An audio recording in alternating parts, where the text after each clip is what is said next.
फिर न होंगे, यीशु के संग हम रहेंगे, खुश रहेंगे, ना मरेंगे, जीवन पाएंगे। ताज पहने मेरा यीशु आ गया, ताज पहने मेरा यीशु आ गया। प्रिय मित्रों, प्रभु यीशु मसीह के मधुर नाम में आपको मेरा नमस्कार। प्रिय मित्रों, आज हम देखेंगे कि पवित्र शास्त्र हमें हमारे जीवन के बारे में क्या कहता है। हमारा जीवन परमेश्वर के हाथ में है। हमारा जीवन परमेश्वर के बनाए हुए उस मार्ग में होना चाहिए जो परमेश्वर हमारे जीवन में चाहता है। हम देखते हैं, बाइबल हमसे कहती है कि हमारे जीव को वश में करना। हम देखेंगे आज याकूब की पत्री उसका 3 अध्याय और 1 वचन में बाइबल हमसे कहती कि हे मेरे भाइयों, तुम में से बहुत उपदेशक ना बनो, क्योंकि जानते हो कि हम उपदेशक और भी दोषी ठहरेंगे। उपदेश देने वाले, जो लोग उपदेश देते हैं, परमेश्वर कहता है कि जो लोग उपदेश देते हैं दूसरों को, उन्हें बड़ा संभल कर रहना चाहिए। उनके जीवन ऐसा होना चाहिए कि उनके उपदेशों के साथ उनका जीवन मेल खाए। उनका उपदेश और उनका जीवन दोनों में एक प्रकार का मिलन होना चाहिए। मेरे मित्रों, बाइबल कहती है कि जो लोग उपदेश देने वाले लोग हैं, उन्हें परमेश्वर दोषी ठहरा सकता है। जो उपदेश देने वाले लोग हैं, खासकर जो परमेश्वर के वचन के बोलने वाले जो लोग हैं, जो समाज में रहते हैं, उनका जीवन निरंतर परमेश्वर के समीप में ही होना है। बाइबल हमें यहाँ कहती है कि हमारा मुंह यानी कि हमारा जीव बहुत बार, बहुत समय, बहुत मौके पे हमारे मुंह से, हमारी जुबान से कभी कभी ऐसी बातें निकल जाती है जो दूसरों को दुख पहुंचाती है, पीड़ा पहुंचाती है। ये ज़बान परमेश्वर ने बनाया है उसकी महिमा करने के लिए, उसकी तारीफ करने के लिए। ये मुंह, ये ज़बान जो परमेश्वर ने हमें दिया है, वो चाहता है कि हम इस ज़बान से, अपने मुंह से परमेश्वर की तारीफ और प्रशंसा करें। मेरे दोस्तों, मेरे सुनने वाले हर एक श्रोता भाई बहनों, मैं आपको ये बताना चाहता हूँ, ज़बान के चलते बहुत से परिवारों में, घरों में आज झगड़े होते हैं। परमेश्वर चाहता है कि हमारी बोलचाल, हमारी भाषा ऐसे बने कि सुनने वाले उसे पसंद करें। खासकर परमेश्वर के लोग, खासकर मसीह कहलाने वाले लोग, हमारी भाषा, हमारी बोलने की तरीका, हमारी शालीनता परमेश्वर के वचन के समान होना चाहिए।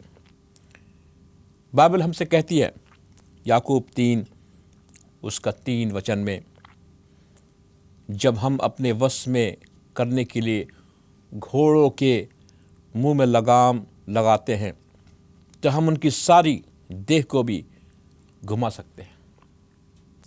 घोड़े के मुंह में लगाम होती है और उस पर बैठने वाला जब चाहे उसे घुमा सकता है।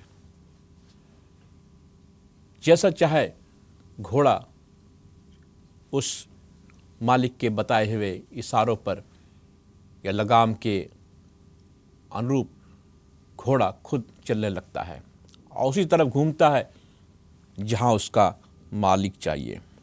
यहाँ तक कि जहाज, बड़े बड़े जहाज, छोटे छोटे जहाज पतवार के इशारे पे चलते हैं। लेकिन बाइबल कहती है याकूब 3 उसका 5 वचन में यहाँ लिखा है, वैसे ही जीभ भी एक छोटा सा अंग है, वो बड़ी बड़ी डींगे मारती है। देखो थोड़ी सी आग से कितने बड़े वन में आग लग जाती है। छोटी सी जीभ बड़ी बड़ी डींग मारती है, लेकिन ये आग लगा सकती है, घरों को जला सकती है और बड़े बड़े देशों को भी बर्बाद कर सकती है। हम देखते हैं कि दुनिया में बड़े बड़े नेता, बड़े बड़े अधिकारी, वो जो वक्तव्य देते हैं, वो जो बातें करते हैं, उन बातों में काफ़ी वजन होता है और उनकी बातें बड़ी महत्वपूर्ण होती है। और वो जो भी बातें बोलते हैं, आप देखिएगा या तो वो टेलीविज़न पे या न्यूज़पेपर में प्रकाशित की जाती है और उनकी बातों के आधार पर ही ये दुनिया टिकी है। उनकी बातों के आधार पर ही दोनों देशों में वार्ताओं का आदान प्रदान होता है। और अगर उनके ज़बान से कुछ ऐसी बात निकले जो दूसरे देश के नेताओं को पसंद ना हो, तो दोनों एक दूसरे के विरुद्ध हो जाते हैं। बाइबल हमसे कहती है कि जीभ एक ऐसी चीज़ है जिससे हम परमेश्वर की महिमा भी करते हैं, कड़वाहट की बातें भी करते हैं और श्राप भी देते हैं। लेकिन हम कैसे अपने इस ज़बान को, जीभ को, जो कड़वाहट से भरी हुई है, इसमें इसके अंदर हम मधुरता कैसे लाए? बाइबल कहती है, तुम में ज्ञानवान और समझदार कौन है? याकूब 3 उसके 13 वचन में बाइबल हमसे कहती है, तुम में ज्ञानवान और समझदार कौन है? जो अपने कामों, चाल चलन और नम्रता सहित प्रकट करे, जो अपनी बातचीत में, जिसकी बातचीत में नम्रता हो, जिसकी बातचीत में समझदारी हो। 14 वचन में लिखा है, यदि तुम अपने अपने मन में कड़वी डाह अविरोध रखते हो तो सत्य के विरोध में घमंड न करना, ना तो झूठ बोलना, क्योंकि ये कड़वाहट जो हमारे हृदय में होती है वो हमारे मुंह में आती है। अगर हमारा मन शांत होगा, अगर हम मसीह में बने रहेंगे, तो हमारे मुंह से भी शांति की बातें निकलेगी। अगर हमारा हृदय प्रेम से भरा होगा तो प्रेम की बातें निकलेगी। और अगर हमारे जीवन में कुछ ऐसी घटनाएं घटी है इसके कारण हम विचलित हैं, उदास हैं, तो हमारे मुंह से उदासी की बातें निकलेगी। मेरे मित्रों, लेकिन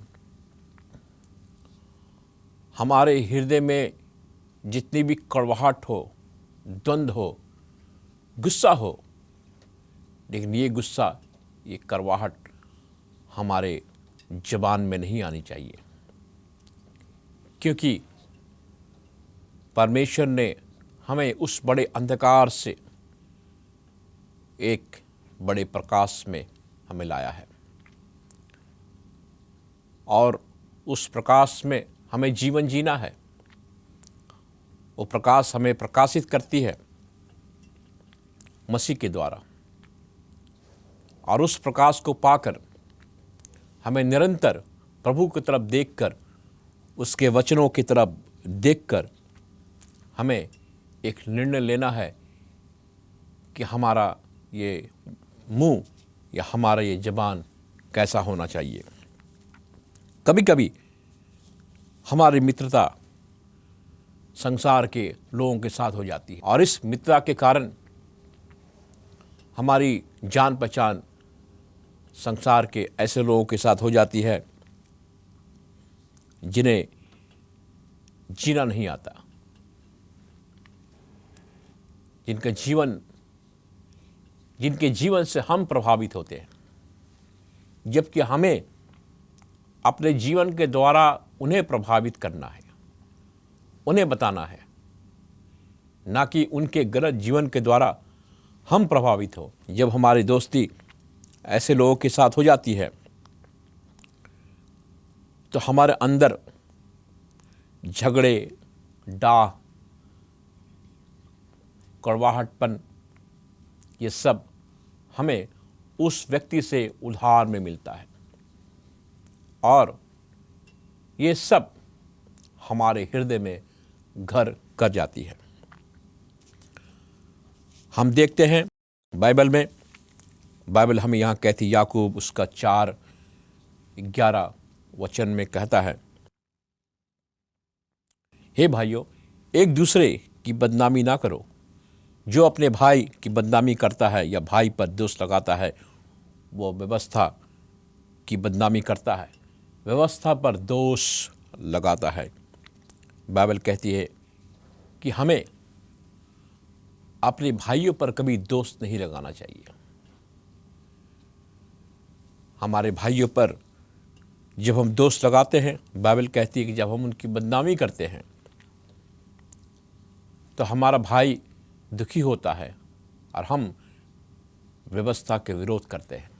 यानी परमेश्वर ने जो व्यवस्था हमें दी है, उस व्यवस्था का हम विरोध करते हैं। क्योंकि बाइबल कहती है कि हमें अपने भाइयों से प्रेम करना चाहिए। बाइबल कहती है अगर तेरे भाई के साथ तेरी शत्रुता है, तू जा उसके साथ मेल मिलाप कर, उसके बाद तू मंदिर में आ और अपना अर्पण चढ़ा। मेरे मित्रों, ये ज़बान आजकल दुनिया में एक तलवार का काम करती है। अभी कुछ दिन पहले एक ऐसी घटना घटी कि किसी के घर में किसी ने अपने बेटी को बड़ी कड़वाहट ज़बान से कोई बात कह डाली जो उसे अच्छा नहीं लगा। और ये सिलसिला एक दिन का नहीं था, काफ़ी दिनों से ये सिलसिला चला आ रहा था। और उसकी बेटी एक दिन उदास होकर वो जहर खा लेती है और उसकी मृत्यु हो जाती है। हमारी बोलचाल, हमारा रहन सहन परमेश्वर के वचन के अनुरूप होना चाहिए। हमें अपनी बोलचाल की भाषा में एक ऐसी मिठास लानी है कि लोग हमारी भाषा को सुनकर ये महसूस कर सकें कि हम परमेश्वर के लोग हैं जिन्हें नया जीवन मिला है। बाइबल हमसे कहती है, बाइबल हमें घमंड के बारे में भी चेतावनी देती है। हमारा जीवन जब घमंड से भरा होता है और हम ये कहते हैं कि हम परमेश्वर के साथ हैं, पर शैतान हमारे अंदर वो घमंड पैदा करता है। बाइबल हमसे कहती है कि हमें एक दिन परमेश्वर के सामने खड़ा होना पड़ेगा। मेरे मित्रों, मैं आपको बताना चाहता हूं, स्वर्गदूत हमारी ज़बान से निकली हुई एक एक बात को वो लिखते हैं, वो चाहे वो गलत हो या सही हो। हमारा लेखा जोखा, हमारी जीवन की कहानियाँ, हमारी बोलचाल, हमारा उठना बैठना, सबका हिसाब रखा जाता है। अन्याय के दिन उस पुस्तक को खोली जाती है और उस पुस्तक को खोली जाएगी और हमारा न्याय होगा। मेरे मित्रों, अगर आपके पास ये समस्या है, अगर आप सोचते हैं कि आपकी बोलचाल में मिठास नहीं, आप किसी दूसरे लोगों को प्रभावित नहीं कर सकते, आप परमेश्वर के पास आइए। परमेश्वर आपको शक्ति देगा। बाइबल कहती है कि हमारा स्वभाव ऐसा हो जो मसीह यीशु का स्वभाव था, कोमल स्वभाव, एक प्यार करने वाला स्वभाव। परमेश्वर का पुत्र प्रभु यीशु मसीह इस दुनिया में आया ताकि हम उसके प्रेम को देख सके, उसकी बातों को सुन सके। उसकी बातों में करुणा थी, प्रभु यीशु मसीह की बातों में दया थी, प्रभु यीशु मसीह की बातों में क्रोध नहीं था, घमंड नहीं था, दया थी, प्यार था। लोग उससे प्यार करते थे क्योंकि उसने कभी भी किसी को कोई ऐसी बात ना कही जिससे ठेस पहुंचे। बाइबल में लिखा है, जब एक महिला पकड़ी गई पाप में, प्रभु यीशु ने उसे माफ़ किया और उसने उस वक्त कोई भी ऐसी बात उस महिला से नहीं कही जिससे उसके दिल में ठेस पहुंचे। उसने लोगों से कहा, जिसने पाप ना किया हो वो पहला पत्थर मारे।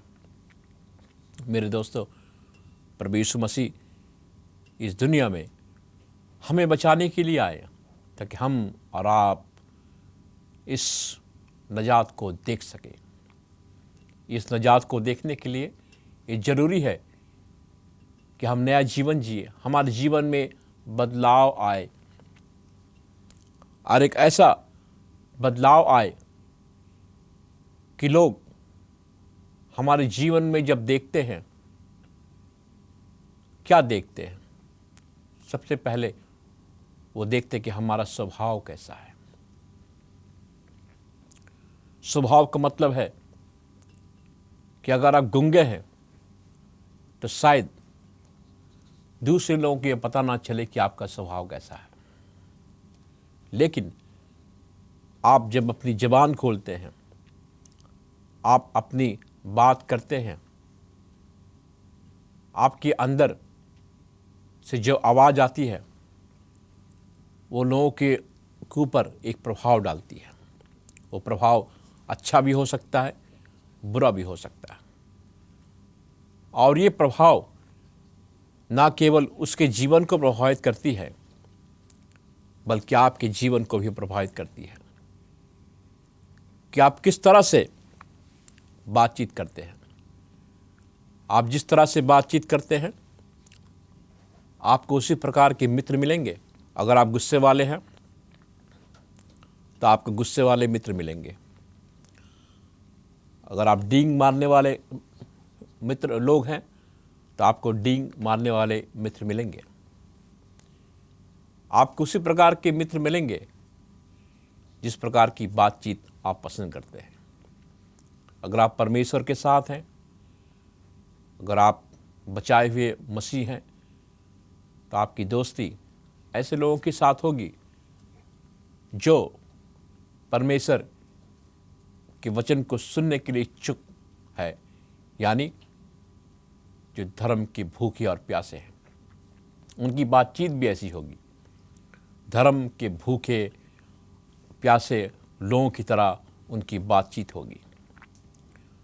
उनकी बातों में मधु टपकेगा, लोग उनकी बातों से आकर्षित होंगे। मेरे दोस्तों, हम देखते हैं इस संसार में और इस जीवन में जो लोग करवाहट से भरे हुए हैं, इनके मुंह से एक ऐसी बातें निकलती है जिससे लोगों को ठेस पहुंचे। उनके मित्र भी बहुत कम होते हैं, लोग उनसे डरते हैं और उनसे दूर जाते हैं। अधिकारियों को खासकर, जिसके पास काफ़ी लोग आते हैं, काम करते हैं, ऑफिसों में, दफ्तरों में, खासकर उन लोगों की बातचीत ऐसी होनी चाहिए कि उनकी बातचीत से उनके साथ काम करने वाले लोग प्रभावित हो और एक गवाही वो अपने ऑफिस में दे सके। मेरे मित्रों, मैं आपको बताना चाहता हूं कि ये कैसे हो सकती है। इसके एक ही इलाज, वो है प्रार्थना। अगर आप प्रार्थना करें, परमेश्वर से बातचीत करें, कि प्रार्थना में इतनी शक्ति है कि अगर आप प्रार्थना करेंगे, परमेश्वर आपके स्वभाव को बदलेगा। प्रार्थना के द्वारा आप एक नए व्यक्ति बन सकते हैं। याकूब की पत्री 4 उसका 6 अध्याय में यहाँ लिखा है, वो तो और भी अनुग्रह देता है। इस कारण यहाँ लिखा है कि परमेश्वर अभिमानियों का विरोध करता है पर दिनों पर अनुग्रह करता है। इसलिए परमेश्वर के अधीन हो जाओ, शैतान का सामना करो तो वो तुम्हारे पास से भाग निकलेगा। परमेश्वर के निकट आओ, वो भी तुम्हारे निकट आएगा। अपने हाथ को शुद्ध करो और हृदय को पवित्र करो। मेरे दोस्तों, ये परमेश्वर की प्रतिज्ञा है। अब परमेश्वर ये भी चाहता है कि हम अभिमानी, घमंडी लोग परमेश्वर के पास आए, क्योंकि परमेश्वर दीनों से मोहब्बत करता है। जो दीन लोग हैं उनकी प्रार्थनाओं को सुनता है। बाइबल कहती है कि दुखी हो और शोक करो, रो। जो लोग दुखी हैं उनके साथ हमें दुखी बनना है। जो लोग पीड़ित हैं उनके साथ हमें पीड़ित बनना है। उनकी हंसी मजाक हमें नहीं उड़ाना है, कि ये ज़बान ही जो है ये कहानी कह देती है। अगर हम किसी पीड़ित के घर में जाएं तो वे हमारी बातचीत से पता लगा सकते हैं कि इंसान हमारे पीड़ा में हमारे साथ है या नहीं। मेरे दोस्तों, परमेश्वर नहीं चाहता कि हम किसी का मजाक उड़ाएं अपनी ज़बान से, या हमारी ज़बान से लोग पीड़ित हो, बल्कि हमारी ज़बान से हमेशा प्रशंसा निकले दूसरे लोगों के लिए। हमारी ज़बान से केवल प्रेम की भाषाएं निकले, ताकि लोग उस प्रेम की भाषाओं को सुनकर हमारे परमेश्वर की बड़ाई कर सके कि ये व्यक्ति परमेश्वर के साथ है। मेरे मित्रों, अगर किसी के अंदर घाव है तो उस घाव की मरहम पट्टी केवल दवा दारू देकर नहीं हो सकती, ज़बान से भी हो सकती है। हमारे मीठे बातचीत से उस व्यक्ति का दुख और दर्द ख़त्म हो सकता है। इसलिए मसीही अस्पतालों में जो डॉक्टर्स और नर्सेस काम करते हैं, वे रोगियों के लिए प्रार्थना करते हैं, उनके साथ प्रेम का व्यवहार करते हैं, उन्हें बताते हैं प्रभु यीशु मसीह का प्रेम अपने उसी ज़बान से, ताकि उनका दर्द, उनका गम उनकी पीड़ाएं जो झेल रहे हैं अस्पतालों में, वो उनकी बातचीत से दूर हो सकती है। मेरे मित्रों, बाइबल हमसे कहती है कि जवान जो है उसमें एक रोग भरा हुआ है, हमारे जवान में एक रोग भरा हुआ है और उस रोग को प्रभु यीशु मसीह ही दूर कर सकता है। आइए हम प्रार्थना करें।